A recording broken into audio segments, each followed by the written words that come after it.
Kunji atulaba tuli ne Hanson Baliruno muyimbi wa nyimba za dini.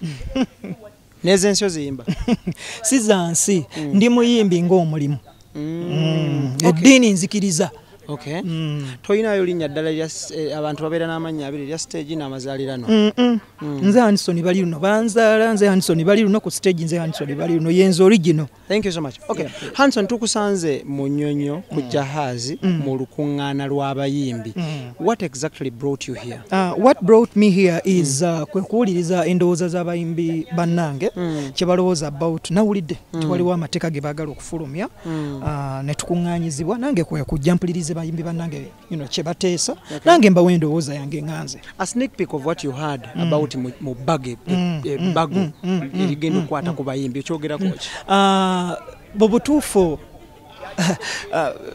nze nandirowooza nti ekintu kino singa tekibeera mu byabufuzi ne tubeera nga tuyamba like ffe tubeere nga tuyamba eggwanga how nga basobola otujjako revenue oba omusolo ate nga ne gavumenti esobola oprotectinga content waffe ati waffe kyova olaba n'omulundi gwe basooka okunkolako interview wambuuza about music kiki ekisobola okuyamba music wa Uganda ne nkugamba copyright law. Thank you so much. Let copyright law be there, but protecting content waffe, music waffe, tumufunemu. Ne government efunemu. Okusinga okugamba nti balekerenga abo okuyimba ekiro, bakomenga sawa mukaaga. Bebanga bafuluma balekera license, babere ne license, basasule kino, balekerawo okwambala bwe bati, balekerawo okufaanana bwe. Kakati olaba nga bwe nyamba, dolaba bino. Ono ati, nze ndi muyimbi. That's branding. This is branding. Kati ojja kungamba alekerawo okujjanga enviiri ziri mu kano. Nedda tekulemesa.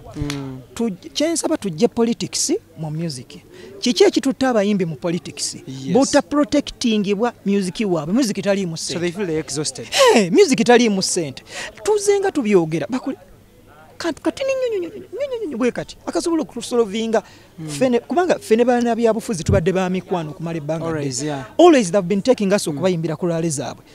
Ate nga tubaga kantu I understand. Kati nyonyo bwe kati let them sit work on the copyright law. Let them sit work on the copyright law. Let them protect my music. Leka ntunde music wange. Ate onolabayo muyimbi ayingira politics. Taliyo. Leka ngabe revenue waabwe.